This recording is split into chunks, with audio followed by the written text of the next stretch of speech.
Salmo 130, a gente vai meditar nesse salmo e tirar algumas lições muito preciosas para nós nessa noite, através desse texto. Vamos ler juntos? Amém? Acharam todos? Das profundezas, eu clamo a Ti, Senhor. Escuta, Senhor, a minha voz. Estejam alertas os Teus ouvidos às minhas súplicas. Se observares, Senhor, iniquidades, quem, Senhor, subsistirá? Contigo, porém, está o perdão para que Te temam. Aguarda o Senhor, a minha alma o aguarda. Eu espero na Sua palavra. A minha alma anseia pelo Senhor mais do que os guardas pelo romper da manhã. Mais do que os guardas pelo romper da manhã. Espere, Israel, no Senhor, pois no Senhor há misericórdia. Nele, copiosa redenção.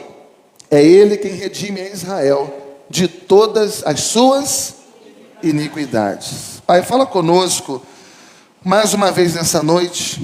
A Tua palavra, ela é lâmpada para os nossos pés. A Tua palavra é direção para a nossa vida. A Tua palavra é vida, Senhor, para nós. Como nós dependemos da Tua palavra.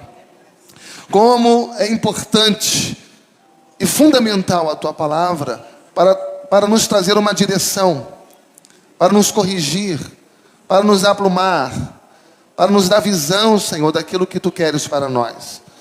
Ó Deus, que nesta noite a Tua palavra seja um canal que vai trazer a Tua vontade para a nossa vida. É o que Te pedimos, Te agradecendo em nome de Jesus. Amém. Amém. Glória a Deus. Toma o seu lugar. Obrigado.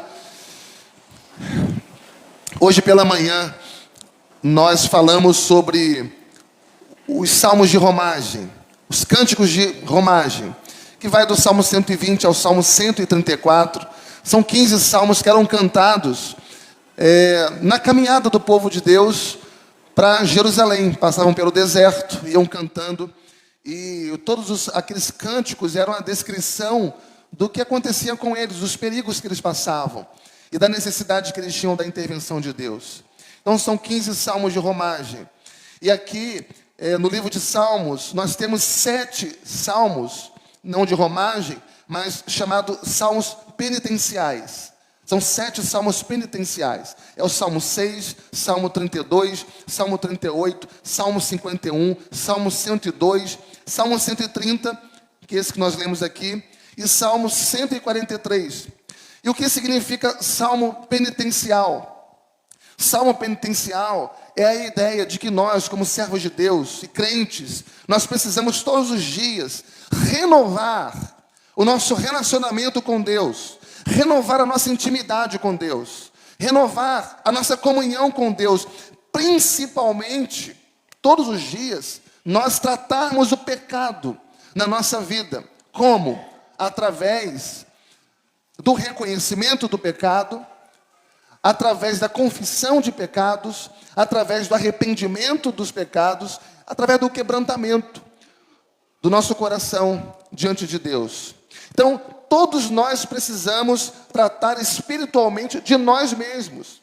Ainda que você cuide de alguém, ainda que você discipule alguém, ainda que você instrua alguém, ou você é alguém discipulado, instruído, orientado, ainda que haja este zelo mútuo, nós não podemos abrir mão da responsabilidade com nós mesmos, da nossa autorresponsabilidade. Nós precisamos de tratar espiritualmente de nós mesmos. E a nossa santificação, ela é uma responsabilidade pessoal.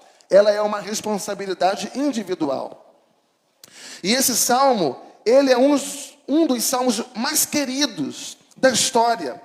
Esse salmo, ele era leitura obrigatória nos mosteiros cristãos da antiguidade.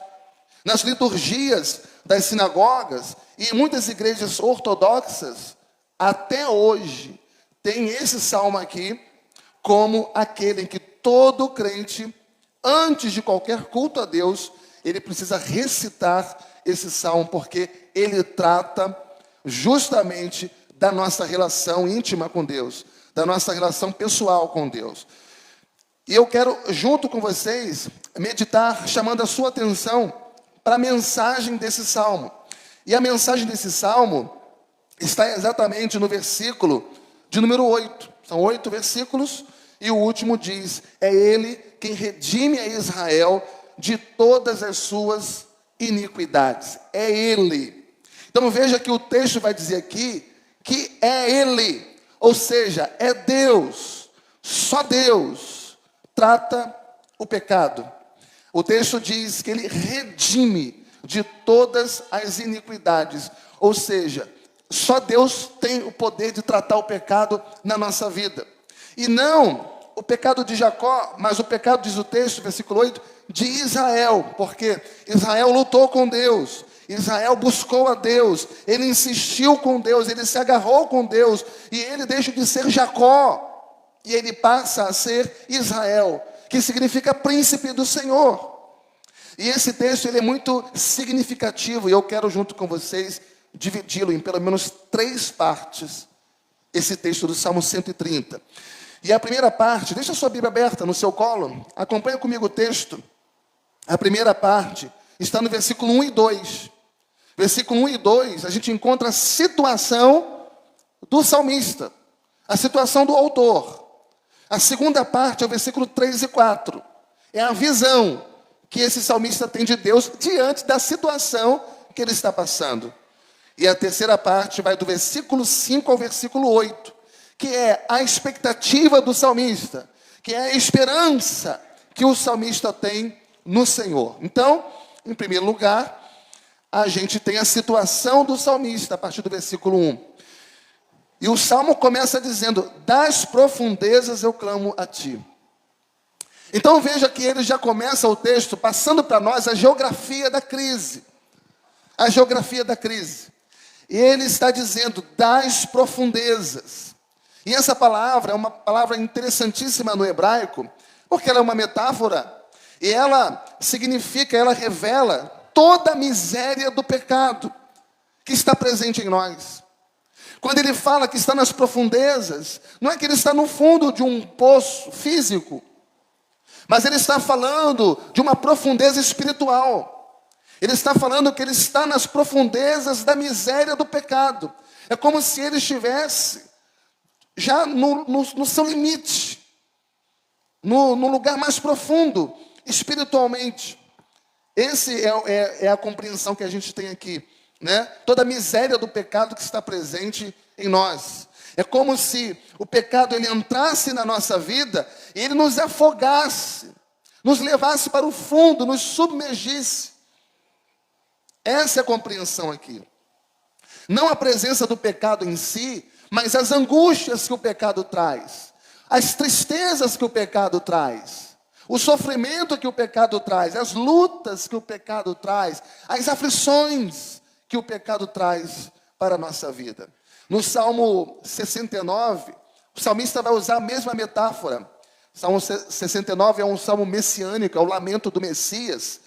E se nós pensarmos em Jesus, o nosso Messias, ele não tinha em si a presença do pecado, mas Jesus era alguém que lutava contra o pecado o tempo todo. A Bíblia diz que ele foi tentado em todas as coisas, e ele sofreu, porque ele se identificava conosco. Então tudo que nós passamos hoje, ele já passou por tudo, de maneira mais intensa, e ele não pecou. E o Salmo 69, versículo 1 e 2 diz: salva-me, ó Deus, porque as águas me sobem até a alma. Eu estou atolado em profundo lamaçal, que não dá pé. Estou nas profundezas da água, e a corrente me submerge. Então você encontra a mesma ideia aqui. A ideia que em nós, por causa da presença do pecado na nossa vida, esse pecado traz sofrimento. Esse pecado separa, esse pecado traz dor, traz problemas para a nossa vida, traz angústias.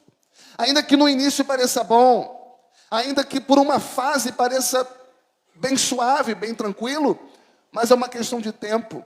Estamos acorrentados e sofrendo com aquilo. O apóstolo Paulo, na sua luta, em Romanos, no capítulo 7, ele clama a Deus. Ele diz: miserável homem que sou, quem me livrará desta morte? Então, há dentro dele, por causa da presença do pecado, uma luta. Há dentro dele uma batalha, que a gente chama de batalha espiritual. E em algum momento ele vai dizer que aquilo que ele quer fazer, isso ele não faz. Aquilo que ele não quer fazer, é exatamente isso que ele faz. Ou seja, não há força nele mesmo. Ele é espiritualmente fraco, frágil, fisicamente. Ele não consegue, na luta contra si mesmo, vencer a sua própria carne. Muitas pessoas têm vivido dias assim. Sabe que não é correto fazer aquilo, mas acaba fazendo. Sabe que é correto fazer aquilo outro e nunca consegue. E é uma luta diária. E tem pessoas que as coisas são tão intensas que enfrentam momentos que parece que está nas profundezas, como nós encontramos aqui. Quando eu falo sobre isso, eu me lembro de alguns homens de Deus, grandes servos de Deus, como Daniel, que não por causa do seu pecado, mas por causa da sua fidelidade a Deus, foi jogado dentro da cova dos leões, com os leões dentro, e com fome ainda, por causa da fidelidade que ele tinha a Deus. No Salmo 40, Davi, ele caiu num buraco, e ele, quando vai descrever aonde ele estava, ele fala um poço de perdição, um poço de lama. Jeremias foi preso e colocado numa cisterna, sofrendo por causa do seu compromisso com Deus, sofrendo por causa da sua obediência a Deus. Mas quando você encontra Isaías capítulo 43, versículo 2, ele vai dizer: ainda que você passe pelas águas, pelos rios, pelo fogo, quando passares pelas águas, eu serei contigo. Quando passares pelos rios, eles não te submergirão. Quando passares pelo fogo, ele não te queimará, e nem a chama arderá em ti. Ou seja, mesmo você sendo fiel a Deus, você pode acontecer de estar passando por momentos de apertos assim. O fato de você ser servo de Deus, o fato de você ser escolhido por Deus, o fato da gente ser um povo redimido por Deus, isso não nos impede de experimentarmos momentos de profundezas, momentos de angústias intensas, de sofrimentos, de dores na nossa vida. Então, quando nós enfrentarmos ou passarmos por fases assim, o que tem que ser feito? Desesperar? Ser tomado por um pânico, por uma ansiedade? Se precipitar? E nas nossas precipitações, irmos tomando uma série de decisões erradas? Será que é isso que a gente encontra aqui? Será que é essa a orientação que a gente encontra aqui no Salmo 130? O que nós devemos fazer nesse momento à luz do Salmo 130? Veja no versículo 1, ele diz assim no versículo 1: das profundezas eu clamo a ti, Senhor. E isso, irmãos, é importante demais. Porque às vezes a gente quer esconder aquilo que a gente está passando. A gente quer negar a fase que a gente está passando. E muitas vezes nós queremos também racionalizar. A gente quer encontrar uma resposta, uma explicação bem definida para aquilo que a gente está passando, e a gente não consegue encontrar uma resposta objetiva, convincente, e entramos em crise.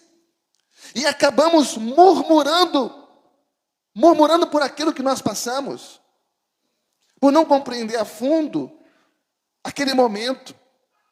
Mas o salmista vai nos ensinar algo muito precioso aqui. E o ensinamento que ele traz para mim e para você hoje é: quanto mais nas profundezas eu tiver, mais eu tenho que clamar ao meu Deus. Você está numa fase difícil, de confusão, de problema, de profundezas, de angústias. Não é o momento para murmurar, para reclamar, para fazer besteira, se precipitar e tomar decisões humanas. Não é momento de saltar do barco no meio de uma tempestade. A pior coisa que uma pessoa faz no barco no meio de uma tempestade é tentar sair do barco. Quanto mais nas profundezas eu estiver, mais eu tenho que clamar ao meu Deus. Essa é a lição que a gente encontra aqui. Eu não posso falar de profundezas, que eu lembro de Jonas. Lembrar de Jonas, que foi às profundezas dos mares. Mas não somente isso, a Bíblia diz que ele foi para dentro, ele foi para o ventre de um grande peixe. Para o ventre de um grande peixe. E ali ele percebe o sufoco que ele estava. E ele faz uma oração a Deus. E olha o que diz em Jonas 2, versículo 9. Senhor, a salvação vem de ti. A salvação vem de ti. A salvação vem do Senhor. E aqui no Salmo 130, versículo 2, o salmista vai nos ensinar. E ele vai usar um imperativo para Deus. Ele vai usar o imperativo para Deus. É interessante, quando você vai ler os textos bíblicos, é Deus quem faz imperativo para nós. Deus está sempre nos ordenando, nos dando um mandamento, nos passando um comando. É sempre Deus quem ordena. Mas na sua condescendência, Deus vai compreender o salmista aqui. Mesmo o salmista fazendo um imperativo para Deus, Deus vai compreendê-lo. Versículo 2 ele diz: escuta, Senhor, a minha voz. Estejam alertas os teus ouvidos às minhas súplicas. Então veja, irmãos, o sofrimento existe na vida do crente. Não é porque somos servos de Deus que nós estamos isentos de sofrimento, de luta, de apertos, de angústias. Ele existe na vida do crente. E o sofrimento na vida do crente não pode ser escondido. Porque tem muita gente que esconde, que quer sempre mostrar uma postura forte, firme, de que tudo está bem. Tudo bem, ainda que você faça isso para as pessoas, mas diante de Deus não. Você não pode esconder o teu sofrimento diante de Deus. O teu sofrimento ele precisa ser colocado diante do Senhor. As suas angústias precisam ser colocadas diante do Senhor. Os nossos sofrimentos, as nossas lutas, as nossas profundezas, quando passamos pelas águas, quando passamos pelo fogo, tudo isso tem que ser colocado diante de Deus, através da nossa oração, da nossa entrega, da nossa rendição, da nossa confiança nele. O salmista, ele se agarra com Deus, e ele diz: escuta, Senhor, a minha voz. E lá em Salmos, no capítulo 5, do versículo 1 ao 3, ele diz: dá ouvido, Senhor, às minhas palavras, e acode ao meu gemido. Escuta, Rei meu e Deus meu, a minha voz que clama, pois a ti é que imploro. De manhã, Senhor, ouves a minha voz. De manhã te apresento a minha oração e fico esperando. Ou seja, eu estou agarrado com o Senhor, eu vou orar ao meu Senhor, eu vou colocar esse problema da minha vida diante do Senhor, eu vou lutar com o Senhor em oração. Eu não vou parar, eu não vou retroceder, eu não vou desanimar, eu não vou me afastar de Deus, eu não vou procurar outros caminhos entre eu e Deus. Veja, irmãos, que coisa bonita, que coisa linda vai aparecer aqui no texto, Salmo 130. Porque no versículo 1 e 2, já vimos, ele está nas profundezas. Mas ele expõe através da oração, de uma forma direta, de uma forma aberta, de uma forma emocional, tudo aquilo que se passa com ele, ele põe aquilo diante do Senhor. E no versículo 3 e versículo 4 do Salmo 130, ele tem uma visão de Deus. Versículo 1 e 2, ele coloca diante de Deus a sua causa. E versículo 3 e 4, ele tem uma visão de Deus. E esta é a visão que deve estar presente na nossa vida de oração. Veja no versículo 3. Se observares, Senhor, iniquidades, quem, Senhor, subsistirá? Se observares, Senhor, iniquidades, quem, Senhor, subsistirá? Se eu tentar traduzir isso em outras palavras para que você entenda melhor, ele está dizendo, se Deus for recompensar justamente o nosso pecado, se Deus olhar para mim, olhar para você segundo a nossa estrutura, nós seremos fulminados. Se o relacionamento de Deus conosco for com base nos nossos atos, a gente está perdido. Se a gente fosse apresentar diante de Deus, apresentar nossa causa diante dele, achando que nós temos bagagem para exigir alguma coisa dele na nossa vida, a gente é completamente aniquilado. Porque não há justiça em nós. Porque por mais bom que você seja, por mais caridoso que você seja, por mais puro, mais santo que você seja, a nossa justiça, ela não passa de trapos de imundícia. Todos pecaram e carecem da glória de Deus. Não tem solução com base nas nossas ações. Se observares, Senhor, e essa palavra no hebraico significa assim: se o Senhor prestar atenção com cuidado à minha vida, se o Senhor sondar o meu íntimo, se o Senhor observar aquilo que ninguém consegue ver, mas só o Senhor pode ver, e se o Senhor lidar comigo, se o Senhor me julgar, segundo essas minhas ações, aí ele põe aqui uma condicional: se observares, quem poderá subsistir? Você vai encontrar alguns textos na Bíblia assim. Eu selecionei o Salmo 103, versículo 10.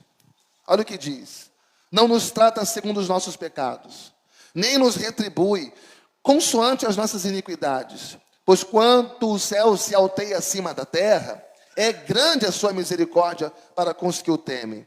Quanto dista o oriente do ocidente, assim se afasta de nós as transgressões.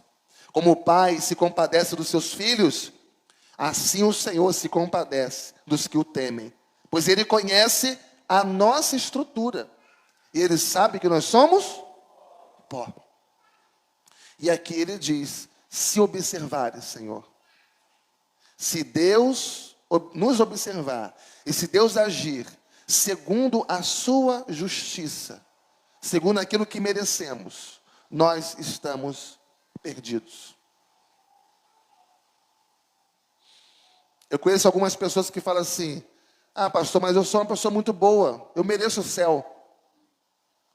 Na minha família tem alguém que diz assim: ah, Renato, eu nunca fiz mal para ninguém, eu nunca prejudiquei ninguém, eu sou incapaz de fazer mal a uma mosca. Eu sou uma pessoa boa.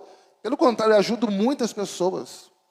Então não tem que me preocupar com salvação, com eternidade, tem que me preocupar com a maneira que Deus lida comigo. Pelo contrário, eu me sinto uma pessoa muito abençoada por Deus, eu me sinto iluminada por Deus. Está tudo bem, está tudo resolvido aqui e na eternidade. Então ele acha que é através da sua bondade, é através do fato dele ser uma boa pessoa. Eu fico imaginando essa pessoa entrando no céu, batendo no peito, dizendo: eu estou aqui por minha causa, eu mereço estar aqui. Alguém diz: olha, pastor, tem tudo de bom, só falta ser crente. Quer dizer, o principal ele não tem, que é a fé em Cristo Jesus. Mas não uma fé intelectual, sabe, irmãos? Aquela que está tudo resolvido na mente.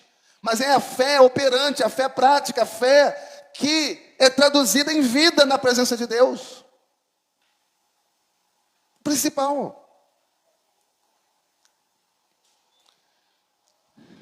Se Deus nos tratar com base no que merecemos, a gente está frito.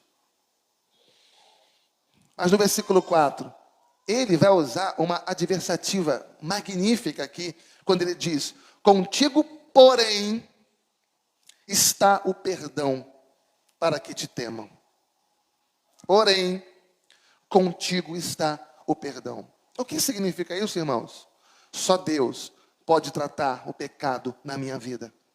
Só Deus pode tratar o pecado na minha vida. Só Deus pode resolver as angústias que o pecado traz para a nossa vida. Só Deus pode resolver os sofrimentos, os problemas que o pecado traz para a nossa vida. Só Deus pode perdoar os nossos pecados e resolver o problema do pecado, tratar o pecado na nossa vida. E Deus está interessado nisso. Não importa quão longe você tenha ido, não importa quão profundo você tenha caído, não importa o quanto você tenha errado, Deus tem prazer na misericórdia dele. Se você hoje reconhecer os seus pecados, se arrepender dos seus pecados e confessá-los diante do Senhor, Ele é fiel e justo para perdoar os seus pecados e purificá-lo de toda a injustiça. A Bíblia diz que Ele pega os seus pecados, por mais imundos que sejam, e lança os teus pecados no mar do esquecimento, e deles não se lembra mais. Ele não está aqui para condenar você, Ele está aqui para te absolver. Ele está aqui para te dar uma nova oportunidade, uma nova chance. Ele é galardoador daqueles que o buscam. Louvado seja Deus. Louvado seja Deus. Irmãos, a raiz de todos os nossos problemas é a nossa natureza pecaminosa. É que a gente fica botando nome nas coisas. A gente bota um nome, a gente diz que é o patrão, a gente diz que é o cônjuge, a gente diz que é a crise econômica, a gente diz que é a crise política, a gente diz que é isso, que é aquilo. Mas o problema é o pecado. O mundo foi amaldiçoado, a terra foi amaldiçoada por causa do pecado. O ser humano já nasce debaixo dessa maldição do pecado. A raiz de todos os problemas é a nossa natureza pecaminosa. E nós só poderemos ser curados pelas pisaduras de Jesus. Nós só poderemos ser sarados pelo poder que há no sangue de Jesus. Não há solução para você, não há solução para mim, se não for pela cruz, se não for pelo Calvário. É preciso passar por Jesus crucificado, morto e ressuscitado. Senão não há jeito para o homem. Não há solução para o homem. E a lógica do salmista é de uma profundidade tão grande que ele escreve aqui como quem diz: Senhor, eu não quero te temer só por causa da sua justiça. Eu não quero, Senhor, te adorar só para que o Senhor não venha na minha vida me destruir. Porque você sabe que tem gente assim, irmãos? Tem gente que está na igreja hoje, tem gente que busca a Deus, que serve a Deus, não é por amor a Deus, por amor ao céu, é por medo do inferno. Eu conversei com uma pessoa que já era crente há 40 anos, uma conversa completamente descomprometida sobre inferno e céu. Eu disse, existem pessoas que estão na igreja, que buscam a Deus, que servem a Deus, mas não por amor a Deus, por amor ao céu. É por medo do inferno. Aquela pessoa entrou em choque. Porque ela não se deu conta de que a vida dela inteira, ela viveu isso, sem perceber, sem intenção, foi no automático. Tudo que ela fazia era com medo do inferno. Irmãos, o que ele está dizendo aqui é: Senhor, eu quero te adorar porque Tu és o meu Senhor. Eu quero te adorar porque Tu és o meu Senhor. E somente o meu Senhor pode perdoar os meus pecados. Então é importante você estar na presença de Deus, você ler a Bíblia, você orar a Deus, você cantar, você louvar, você estar na igreja, você fazer a obra de Deus, você viver no reino de Deus, mas por amor a Ele. Porque o resto, irmãos, não importa. Isso é consequência.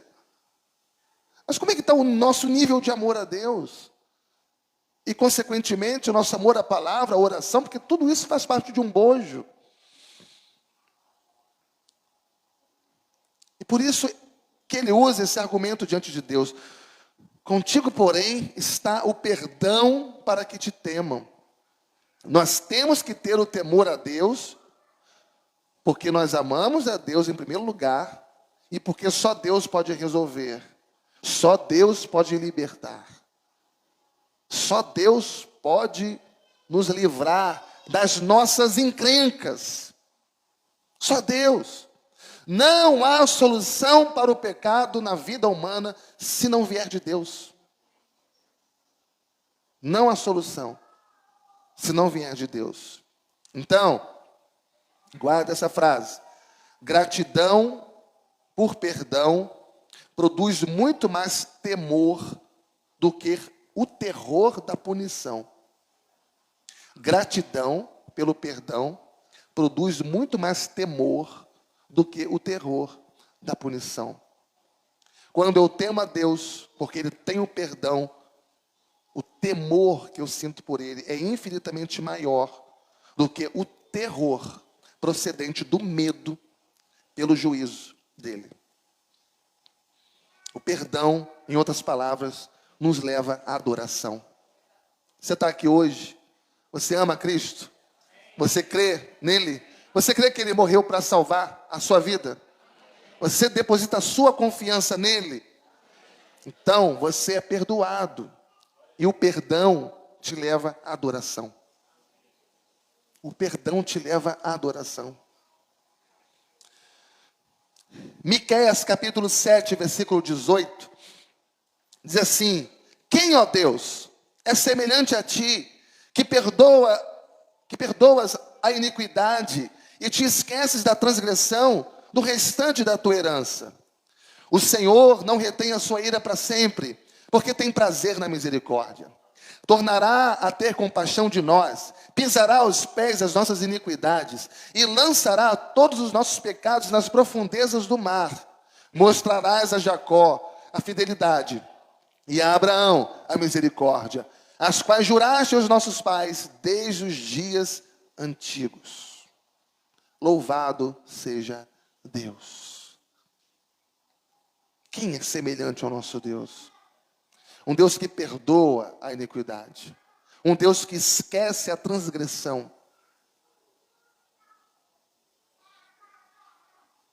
Um Deus que não retém a sua ira para sempre. Simplesmente porque Ele tem prazer na misericórdia. E por isso que o salmista diz aqui: Senhor, contigo, porém, está o perdão, para que te temam.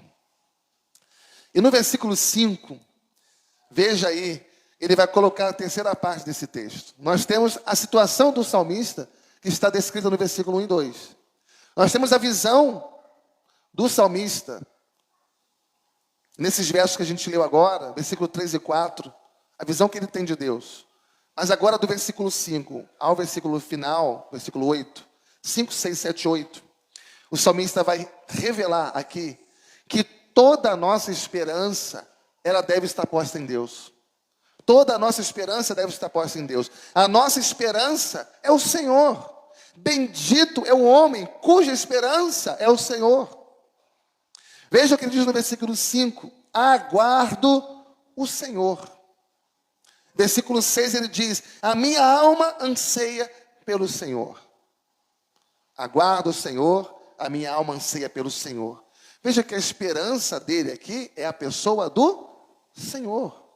Ele está claramente revelando aqui a sua total dependência de Deus. E ele está na expectativa de uma intervenção de Deus. Veja no versículo 6, ele vai dizer como que ele espera. Então ele diz: a minha alma anseia. A minha alma anseia. E no hebraico, esse termo alma significa todo o meu ser. Significa toda a minha vida. Ou seja, a minha mente, o meu sentimento, o meu coração espera pelo Senhor. Tudo que eu tenho, tudo que eu sou, tudo isso aguarda a intervenção de Deus na minha vida. Eu não vou fazer nada enquanto Deus não agir. Eu não vou falar nada enquanto Deus não intervir. Porque a minha esperança não está nas minhas ações. A minha esperança não está no retorno humano. A minha esperança vem do Senhor Deus. Há uma inteireza de dependência aqui. Ele está se lançando inteiramente, completamente, nessa esperança.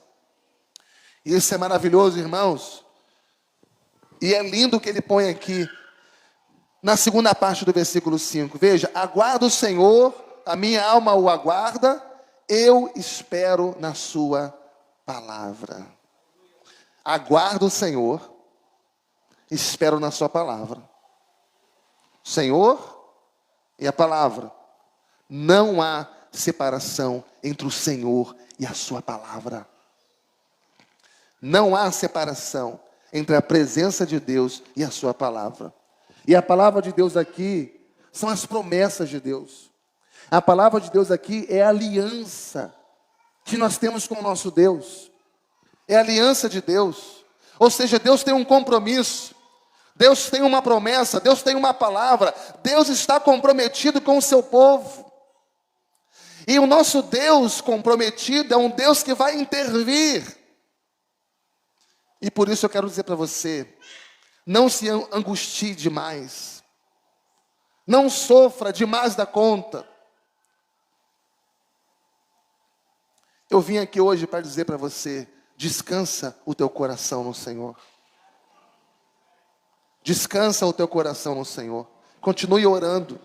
Continue fazendo a tua parte como servo de Deus, como serva de Deus. Continue buscando a Deus. E busque de todo o teu coração. E fique na esperança da manifestação do poder de Deus. Porque Deus é fiel para cumprir a sua palavra. Deus é fiel para cumprir a sua palavra. Deus é fiel para com sua promessa. E com base nesse texto, Ele vai tirar você das profundezas. Ele vai tirar você dessas águas que insistem em te submergir. Se você clamar a Ele com o seu coração cheio de esperança. É isso que nós encontramos aqui. E Ele vai usar uma expressão aqui no versículo 6. A minha alma anseia pelo Senhor, mais do que os guardas, pelo romper da manhã. Mais do que os guardas pelo romper da manhã. Os guardas aqui eram os sentinelas que ficavam nas muralhas de Jerusalém. Eram os sentinelas, os guardas que ficavam tomando conta, ficavam de vigia nas muralhas de Jerusalém. Eles, durante a noite, eles faziam a guarda dos muros. E o que se exigia de um sentinela, o que se exigia dos guardas era postura e vigilância. E o que esses guardas mais ansiavam era que amanhecesse o dia. Tem alguém aqui nessa noite que já teve que passar um plantão à noite, em algum lugar? Hospital, alguma empresa? Tem bastante pessoas. Eu tenho certeza que o que você mais queria naquela noite era que o dia amanhecesse logo. Se existia algo que os guardas mais ansiavam, era que o dia rompesse. O salmista vai dizer aqui, a minha alma anseia pelo Senhor, mais do que os guardas pelo romper da manhã. Mais do que os guardas pelo romper da manhã. E o salmista usa essa figura, porque o guarda, ele poderia até achar a noite demorada demais. Mas ele sabia que viria o amanhecer. Por mais demorada que fosse a noite, ele sabia que o dia iria amanhecer. Louvado seja Deus, irmãos. O choro pode durar uma noite, mas a alegria vem pela manhã. A alegria do perdão, a alegria da restauração, a alegria da comunhão com Deus. Essa é a nossa expectativa. A certeza de que o dia virá, por mais demorado que pareça a noite. O dia virá. Por mais demorado que pareça essa fase angustiante que você está, se você confiar em Deus, se a sua esperança estiver no Senhor, a solução vai chegar. A resposta vai chegar. E aqui ele manda um recado para Israel. Ele manda um recado para mim e para você no versículo 7 e 8. Ele diz, espera Israel no Senhor, pois no Senhor há misericórdia. Nele copiosa redenção. É Ele quem redime a Israel de todas as suas iniquidades.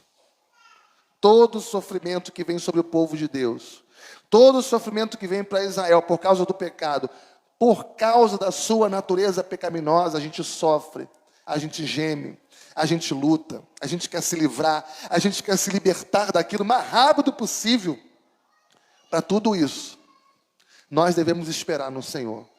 Porque tudo tem um tempo determinado debaixo do sol.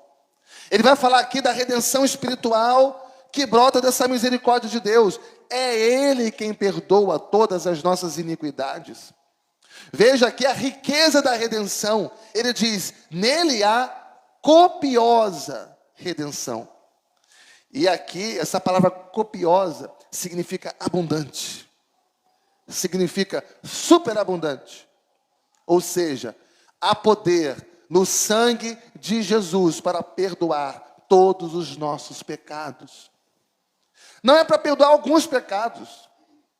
Irmão, está tudo bem. Jesus vai perdoar os seus pecados leves. Agora tem pecado na tua vida que é pesado demais. Esse não dá.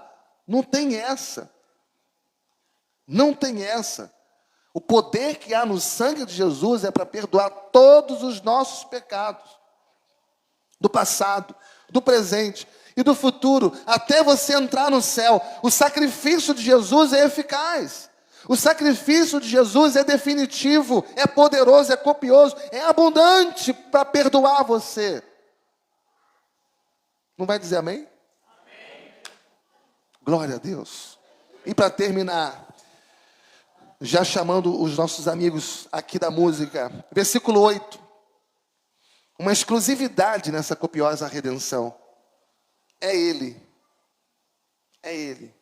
pessoalmente, quem redime a Israel. No versículo 8 diz isso, certo? É Ele. Quando diz é Ele, significa que Ele não manda alguém para te perdoar. É Ele pessoalmente. Ele faz questão, porque nele há poder para isso. Pessoalmente. Ou seja, Jesus Cristo amou a sua igreja e a si mesmo Ele se entregou por ela. E Mateus 1:21 diz, Ele dará um filho, e lhe porás o nome de Jesus, porque Ele salvará o seu povo dos pecados deles. Jesus morreu para te salvar do seu pecado. Se eu fosse você seria uma pessoa inteligente. Valorizar isso. Agarrar isso com unhas e dentes. Porque não existe salvação em nenhum outro lugar, em nenhuma outra pessoa. Somente nele. E hoje, Ele abriu uma porta para você. Ele abriu uma porta de oportunidade. Não para você ter um carro novo, uma casa nova, um salário melhor.